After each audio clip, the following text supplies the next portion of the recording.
V shape in the Aquascape. This is the Phoenix, like having some feathers over here. He has used some Microsorum Windelov, some Bolbitis Ozelot, and this would be the hand of the Phoenix coming from to the right corner and having the neck.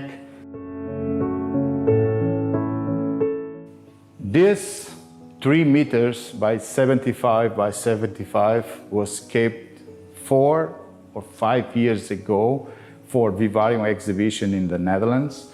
And it's being kept at Aquaflora since then. He already suffered a little bit of transformation, but the artscape is still the same. We didn't change it. We just changed a little bit on the plants. And this time I didn't have the chance just to rescape it or even replant it. We're going to have Vivarium this year, hopefully, because last year it was Vivarium online, but this year, and as soon, or at least how the things are going with the vaccination and COVID-19, I'm pretty sure that the exhibition will take place in Rosmalen in the Netherlands. And I intend to rescape fully this tank on September. So meanwhile, all the things are going, we are just leaving the plants grow as they want. We have a lot of Echinodorus over here, easy plants like Anubias, Bolbitis, what more, Microsorums, Vallisnerias, and we don't touch it that much. It's a jungle style aquascape, and since it is already decided by us that we're going to rescape to bring something fresh and new, for this year, I will bring you some news quite soon, as soon as I get back. Hopefully it will not take another 15 months just to come back. So September will be the time when this tank will be completely dismounted and a new aquascape will born. So you can expect something really nice for next exhibition, for next Vivarium exhibition in the Netherlands. And I have an idea what I'm going to create over here, but you need to wait a little bit. But meanwhile, just take a look to this tank. I will show you in close up how the things look like.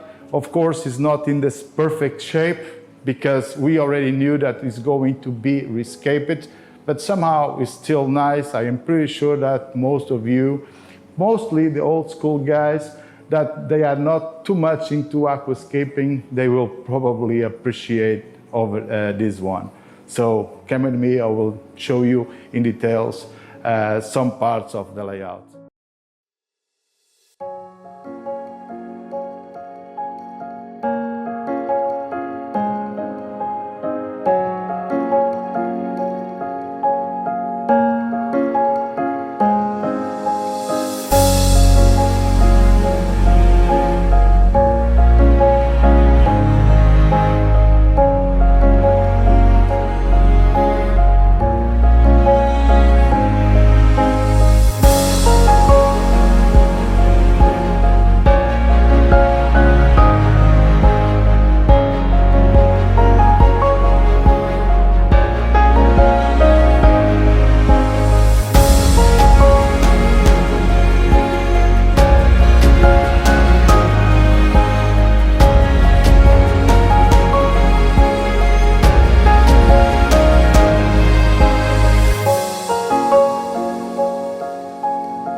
This tiny little fella over here also was scaped more or less at the same time Dave Shaw scaped the Phoenix Reborn. This was done in November 2019, and since then it's being maintained by the staff, by the Aquaflora maintenance team in the gallery. It's not exactly what I was intended to create with this layout, but it turned out being very, very nice. So I really love all the things turned out in this tank, because some plants were headed over here because the original idea was to have less plants in the background, giving more, enhance more a little bit the hardscape, not so full. But in the way how it is, also by advice, because we were always being touched by FaceTime during that period that I could not travel to Aquaflora. But this one turned out to be a really, really nice one. It's very healthy, it's clean. We keep more or less the theme because it was supposed to be a forest aquascape, but it turned out in being a very nice nature aquarium with mostly green plants and have just a slight color on the Juncos repens, but it looks amazing. And guys, for such old tank, consider that was scaped in November 2019, he's healthy, he's looking good. Probably in the gallery was the one that I didn't touch, just clean a little bit, and it is what it is, and you're going to see it. I'm pretty sure that you're going to love it.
Two 90 centimeters tank. We did two 90 by 50 by 50. One of them, on the one in the right, was scaped by Bolby, and on the left by Stephen Chong. Those two tanks were scaped with 1 day difference. They were scaped in March 2020 during Japanese night here at Esther's garden.